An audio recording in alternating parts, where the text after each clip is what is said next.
Welcome to Curious City, the podcast from Glasgow Life Museums. I'm Laura Bauld, and this is how it works. In each episode, we'll head out into Glasgow, discovering the stories that surround us. Who knows what we'll discover this time when we take a ghostly stroll through Glasgow.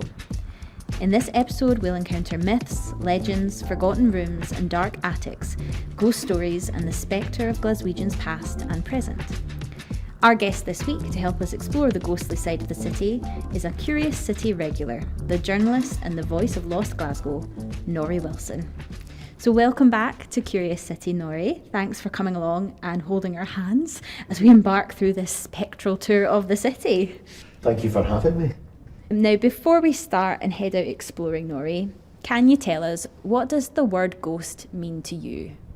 It's one of these sort of strange things, because obviously as a small boy I lay in tents at scout camps and so forth, and we would try and terrify each other with ghost stories.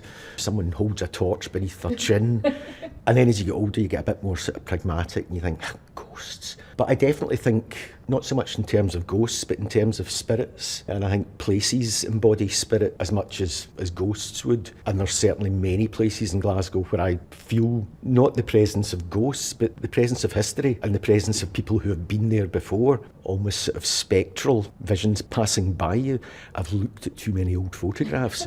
So I know these interiors, whether it's Central Station or the upstairs at the Panopticon, and you think of the tens of thousands of long dead Glaswegians that have passed through those spaces, but they're not scary. They're friends and neighbours. They're Glasgow ghosts. So the first thing we want to talk about today is a painting from our collection, which is called The Brownie of Blednoch, and it's by a Glasgow boy artist called Edward Atkinson Hornell, and he painted it round about 1889. And it was inspired by a Scottish poem by William Nicholson, who was known as the Bard of Galloway, and it shows the brownie of Blednoch. And brownies are a kind of mythical Highland creature. This painting, I suppose, is referring to the kind of Highland myths and legends of fairies, ghosts and witches. So Norry, we're looking at the painting just now. What are your first impressions of it? It's quite dark, and I remember not being terrified of it, but being fascinated by it as a small boy, simply because it is a bit scary and you're not quite sure what you're looking at. It also immediately makes me think of the Druids bringing in the mistletoe, which was Hornell and Atkinson together, which is the sort of, if that's the dark side of Scottish myths and legends, then the brighter, more colourful side is the Druids bringing in the mistletoe. And it's one of these sort of strange things. We always think sort of Druids as being Welsh somehow, or northern France and Gaul and all the rest of it. But at the same time, they think Druidic rituals took place on what was originally called the Fir Park, which is now the Necropolis. Looking at the painting just now, how would you describe it to someone who's never seen it? What are we looking at? I mean, to me, he looks like Gollum from Lord of the Rings. He is creepy looking. He does a bit, but it's also the presence of the sheep, which I absolutely love, because sheep are kind of skittish creatures. And you would imagine that if an apparition like that appeared before them, they'd be off at the double, whereas they seem quite happy in his presence. This brownie is a kind of mythical creature in Highland tradition, and from my understanding, these creatures were said to attach themselves to a household, and they would help the household. Usually at night time, they would either do housework for them in the home, or they would do things like tend to their flocks, to their sheep. So this is what this brownie is obviously doing here. And in the poem by William Nicholson, this brownie is known as Aiken-Drum. So this is Aiken-Drum sitting here tending this flock of sheep. And usually the family would lay out a bowl of cream for the brownie as a kind of thanks. But brownies were very proud creatures. If you offered them clothes or did anything to offend them, they would leave the household. And some of them would even turn into boggarts and then kind of, haunt the household. So I think looking at this guy with these kind of moonlit eyes and his kind of ghoulish grin, I think he could swing either way if you annoyed him. But it is a very atmospheric painting, and you've got the sheep there, but flying above them are these witches and things too. It's quite a spooky scene when you sort of get into it. It is, but I mean it's all part of what I would call a Celtic revival. And then roll on to this period in the late 1800s, got Scottish artists and poets and writers again rediscovering sort of Celtic myth and legend, but you've also, like Archibald Knox for Liberty, creating the most beautiful Celtic designed clocks and jewellery and all the rest of it for real high-end buyers sort of thing. And then it happens again in the 1950s with Hollywood and Brigadoon, and it's happening again at the moment with Outlander.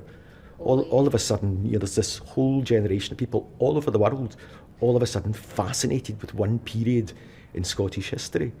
And even though it's romanticised and dramatised and all the rest of it, at the kernel of all that, there is some truth to it. Being up north, and all of a sudden you'll bump into an absolute busload of Americans and Canadians, and they're all here exploring Outlander. Oh yeah, I think there's even a map you can buy that tells you all the locations, and I won't admit that I might have that map myself at home, to see if I can run into Jamie Fraser once in a while. I think for me, when it comes to myths and legends, I think, especially Celtic traditions, I think there's a sort of oral storytelling tradition that I think is very at play there. I mean, I had an Irish nana, right? And she used to delight in telling us stories of banshees and things like that. And to this day, if I hear a fox scream in the dead of night, I think that's a banshee come to take me away, and I, clutch my rosary. But, do you think ghost stories kind of connect people together, and the kind of love of myths and legends? Do you think that's something that people enjoy sharing? I think people enjoy sharing it because on one level we all love to be frightened.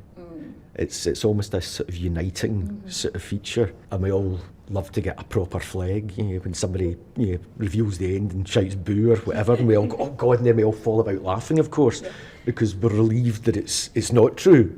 It's part of that for what storytelling in Gaelic and Celtic culture, which were very much oral traditions because most folk couldn't read or write. So it was the bards that told the stories down, and of course over decades stories would grow arms and legs and different bits, and I just heard a crow cry there. I think that's the ghost of an ancient bard landed in the roof there, keeping us right. I think it's very much part of the sort of natural human condition that we want to imagine that there's, whether you're a person of faith or belief, or whether you have absolutely no faith or belief, you don't like to think this is it.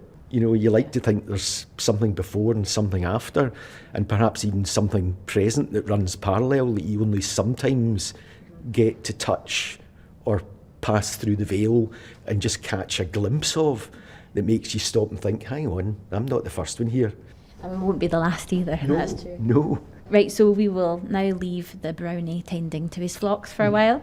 And if you want to see this painting in the flesh, it's on display at the Kelvingrove Art Gallery Museum, and you can find out more about it on the Curious City website as well. So I love talking with you there, Norry, about the brownie and stepping foot into that world for a moment. Now, Norry, do you have any ghost stories which were passed down to you? Or if not, have you read any that you want to share, maybe around Glasgow? What comes to your mind? It's a strange one. It's not so much a ghost story. There's a wonderful book called Midnight Scenes, technically written by a journalist who stayed out in Bear's Den of all places, but he wrote it in the 1860s, and over the course of 7 nights he came into Glasgow at night, and this is Glasgow in the 1860s. So you've got extreme poverty and extreme wealth, but he basically wandered the streets for 7 nights every night, encountering drunks, prostitutes, policemen, down and outs, match girls and all the rest of it, who were out and about, because most Glaswegians would be in their bed by 9 o'clock, and there was no TV, there was no radio, and most folk were getting up and going to work at 7:30 in the morning. So Glasgow after dark in the 1860s was a very, very different city to the one we know now, and people that were out and about were either usually up to no good or absolutely down in their luck. And this guy who went by the pen name Shadow, as I say, he wandered the streets and worked out things and visited police cells and all the rest of it. And it reads almost like a Glasgow ghost story, because it's corners of Glasgow that are at once familiar during daylight hours. The sort of character of them completely changes at night. And it is like walking into a ghost story. And there are places in Glasgow like that. Central Station aisles, the hairs in the back of my neck stand up when I walk into Central Station, and I do it regularly. But every time I go in, I'm thinking of the generations of previous Glaswegians that have tearful farewells, tearful reunions. The soldiers coming back from the First World War, the dead and injured, and the poor families having to go down into the basement of the station and identify their boys and then hire a cart to drag their bodies home. Once you get down into the guts of the station, it's an absolute labyrinth. And the stories down there and the atmosphere down there changes by the second, and it's that sort of cold and dank, and you wouldn't be at all surprised to see a sort of Jack the Ripper figure sort of vanishing into the shadows in cloak and top hat. And the other place that always just gives me a thrill is the Panopticon Music Hall. I mean, it has got such an atmosphere, particularly at night. And if you're sort of in there and there's only a couple of you, you're very much aware of the spirit of the place. I won't say the spirit of the people, but the spirit of the place. And you can almost hear sort of ghostly laughter and ghostly foot stamping and cheering or booing and hissing. And it's almost sort of pantomime-ish sometimes, but it really does have an effect. Yeah, I always feel that if there's a certain place where there's a certain energy, like a theatre as well, it has to absorb that energy has to go somewhere, and I think it falls into the walls of the building, and then your imagination runs wild. And yeah, I always get the idea of, like, if walls could talk, what could we see? Well, it's that sort of strange thing, sound waves and light waves just continue. The other favourite I like is going into a good old Glasgow pub where there's really good old Victorian mirrors. And you think, how many thousands of Glaswegians have been reflected in that mirror before me? And those light waves, they continue. They fade slightly, but light waves don't die. So somewhere out there, you hope that one night you're standing looking in one of those mirrors, and again you'll see a figure pass behind you who isn't actually there, but they're somehow sort of, their memory is trapped in that mirror. It's like the ghostly science. I feel like I'm a ghostbuster. So I want to come us back into the light now and look at some real people in pictures. And you've brought some along with you, Norry. And these are old photographs of Glasgow and the faces of people long gone who appear in them. And we were talking about this podcast, you were talking about dealing with dear happy ghosts, for example, in your work with Lost Glasgow. When you get a photograph and you're seeing these faces for the first time, how do you find out about their identities? Who are these people? What does it mean when you're looking at that photograph? Very often when you're looking at old photographs, when they were taken, the photographer didn't have time to catch everyone's names, and there wasn't the same copyright things, having to get permission from everyone in the photograph to appear in the newspaper or whatever. So, I mean, very often I'm looking at old photographs and I'm having to identify what I'm actually looking at by the buildings in the background. And then the great thing about Glasgow's grid system is, depending if it's a sunny day or not, you can quite often work out exactly what time of day it was taken simply by which way the sun is shining. Because the buildings almost act like gnomons on a sundial. But what's lovely, and has happened many times in Lost Glasgow, when I'll use an old photograph and within 24 hours someone will contact me and say, that's my dad, that's my mum, that's my uncle. And immediately you can put a name to somebody that's no longer I think of them as orphan images. You know where it was, you know when it was, but you don't know who they are, because all those faces have stories behind them, whether it's happy, sad, whatever stories, and most of them would have been married and have had children. That great sort of Glasgow diaspora thing happens and they all get spread out, and all of a sudden, with the simple act of posting a photograph, sometimes you can reunite somebody with a picture of their dad that they've never seen before, and before you know it, your cousins are chipping in and all the rest of it. Is that really Archie? Aye, that's him in 1952 and he worked at such and such. And before you know it, you've brought the person back to life. It's happened to me a couple of times. I once found a photograph of myself, aged probably about 14 or 15, in the Herald archive, which I didn't know existed. Wow. And I'm sort of looking at it, and all of a sudden I went, that's my pal Colin, that's my pal Brian, oh Jesus Christ, that's me. And it came as a complete shock, and a delightful shock. And it happened to me again a few years ago. My mum was a Glasgow art school teacher who was very involved in setting up the Glasgow School's summer art course at Castle Toward down by Dunoon, where they take the best of the Glasgow School's pupils and give them 2 weeks of intensive tutoring, including painting on plein air, so going outside to paint and draw and all the rest of it. And I went looking for pictures of Castle Toward, and then all of a sudden here's one from the early 50s of the summer art course, and there's my mum sitting looking at me. before she'd met my dad, before myself and my brother were even a glimmer in my dad's eye. My mum, aged 24, in a beautiful summer dress, which we would have made herself in her Singer sewing machine, looking for all the world like a young Ava Gardner. So everyone, every time your photograph gets taken, usually you sort of vanish into our archive and nobody sees it again. Mm-hmm. But practically everyone in Glasgow, there'll be photographs. And it's the usual, you have photographs of your friends, but your friends have the photographs of you. But another half a dozen dear happy ghosts. Well, I enjoyed hearing the ghosts of Norry past stories there. So I went to Kelvingrove because I wanted to go up those dark places, the forgotten stairways. Sometimes you see them up in the galleries. There's sort of staircase turrets leading off somewhere that the public aren't allowed to go.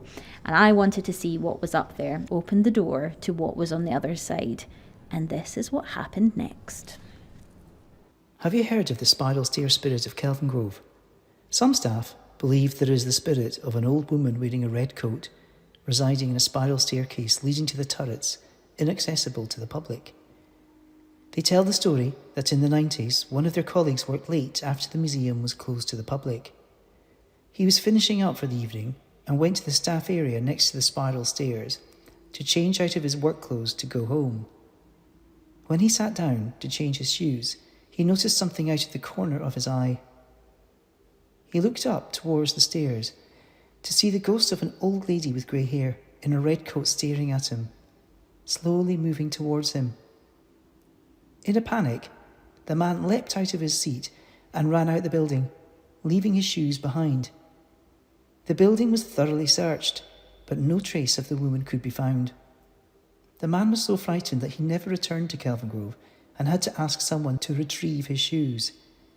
2 museum staff, who still work for the museum service today, one of whom witnessed the man running from the bottom of the stairs, terrified, was tasked with retrieving the shoes as the man would not go back upstairs. Others say that they have seen the lady in the red coat and that she is not the only spirit to haunt Kelvingrove. The Nodding Nuns. In the 80s, 2 cleaners, Rita and Rose, were working late after the museum had closed to the public. They were cleaning the balconies overlooking the centre hall when 2 nuns walked past them. Rita and Rose acknowledged the nuns by smiling and nodding, and the nuns returned the smile and nodded back. Later, when finishing their shift, Rita and Rose asked the shiftman on duty why there were nuns in the building after hours. The shiftman said, "There's no one in the building other than us." They checked the security cameras to see if they could see the nuns in the building, but there was no footage of them. The camera footage showed everything Rita and Rose had described of the incident, them cleaning the balcony and stopping for a moment to nod to something or someone, but the footage showed them nodding towards an empty space. Some say they have seen other ghosts lurking on the balconies late at night and have even been spotted by guests at nighttime events. Lady in the Loo. In the late 90s, a gallery assistant was using the toilet in the education wing.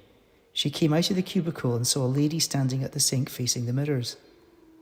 The gallery assistant walked towards her, made eye contact in the mirror and nodded to say hello. The gallery assistant began washing her hands, then realised the lady had suddenly vanished from her side. Before this event, and ever since, staff say they have always felt uncomfortable in these toilets, as if there is a presence there. But who could the lady be? Perhaps the spiral stair spirit exploring the nooks and crannies of Kelvingrove? Or perhaps someone else? But who? Footsteps in the Dutch gallery. It was after midnight.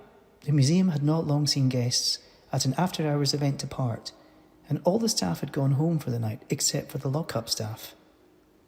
One of the staff was doing a final walk-through of the galleries to ensure everything had been switched off for the night. It was completely dark with only their torch for light. They were walking through the Dutch art gallery when they noticed they could hear footsteps walking behind them. They paused, turned their torch towards the footsteps, but there was nothing there. They continued walking and could hear the footsteps behind them again. They stopped, wondering if the footsteps were an echo of their own, but the sounds of the steps continued towards them. In a panic, they quickly made their way out of the gallery, but hovered at the door to see if the sound of footsteps continued, but it did not. As a precaution, The staff turned all the lights back on and searched the building from top to bottom, but it was empty. Several staff say they have heard the footsteps in the same spot in the Dutch gallery while working late at night. One member of staff has even said they had a nightmare about one of the paintings in the Dutch art gallery being haunted, and the painting is next to the spot where the footsteps can be heard. So could it be a ghost? Or perhaps, could it be that one of the paintings themselves is haunted? So it was very good, but quite haunting to hear those ghost stories, don't you think, Norry? Exactly. I mean, all buildings have secret corners that we're not really allowed in. I'm a great one for stepping over the red tape, if you know what I mean, and just sticking my nose in. You're a museum professional's nightmare, basically, is Basically, what you're yes. Yes. It's nice to be inquisitive, I would say. So, Norry, what are your favourite buildings where you've been able to get behind closed doors? Sometimes it's the strangest places. I've done various things up at Maryhill Borough Halls, and they've got a wonderful sort of rooftop space which isn't usually open to the public. The first time I spoke, it was in the old British Linen Bank on the High Street. I used to sit beside the old College Bar when the old College Bar was still there. If you walk around any city and look up, you'll find the occasional ghost sign. It could be a faded advert painted long ago on the side of a building or a bridge, and I often see them wandering around the city centre, the south side, the east end, and perhaps it could be a shop that's getting a glow up, and suddenly you see an old sign below which was painted into the sandstone, and that just connects us to what was there previously in this kind of past underneath the new facade. Norry, are ghost signs something that crops up in your own work? Yes and no. I'm trying to be better at taking photographs, but the Lost Glasgow audience are great taking pictures and sending them in, and they love a good ghost sign. Again, it's that thing about Glasgow. Glasgow is a palimpsest. It's been overwritten so many times by history. You just need to scratch away a wee bit and you find the previous story. Glasgow City Heritage Trust did a very good ghost signs project a couple of years ago, and they crisscrossed the whole of Glasgow trying to document all the ghost signs that were visible. So a lot of those ghost signs will now either be covered up or vanished again. But every week, every month, more seem to be getting revealed. One in particular I'm keeping a close eye on at the moment, with the closure of the Shed nightclub in Shawlands. The huge gable wall of what I still think is the Marlborough used to have a beautiful big gilded sign advertising the Marlborough function rooms and all the rest of it. So with the Shed closing, I pulled up an old picture of the Marlborough Halls, and then I looked across the road, and what for years has been a branch of DiMaggio's, I noticed this the other week, that the signs come off, yeah. It's currently getting done up, supposedly to become the Southside's first Pisano pizza place. With the work going on at the old DiMaggio's, you can see beautiful old gilded and hand-painted signage that advertise, I can't remember what the name is, high-class provisions. So it's obviously been high-quality food shop of some description, and there's a lovely circular hole basically where there's obviously originally been a clock. But I went back and looked at a really old picture of that corner in Shawlands, and that same block that is now DiMaggio's and was previously high quality provisions, on an even earlier picture it's got Italian warehouse. So at some stage in the 1880s, 1890s, it has been an Italian warehouse. So you've got to presume olive oil, olives, cured ham. So the thought that DiMaggio's ended up in it, it's almost come full circle back to what it was in the late 1800s. I think the new restaurant should get you in to talk about the history there, and maybe you could get a free pizza.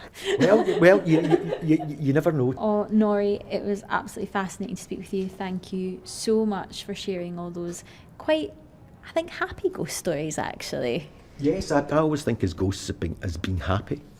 They're like us. They've just been and gone, and some of them like to hang about a bit longer.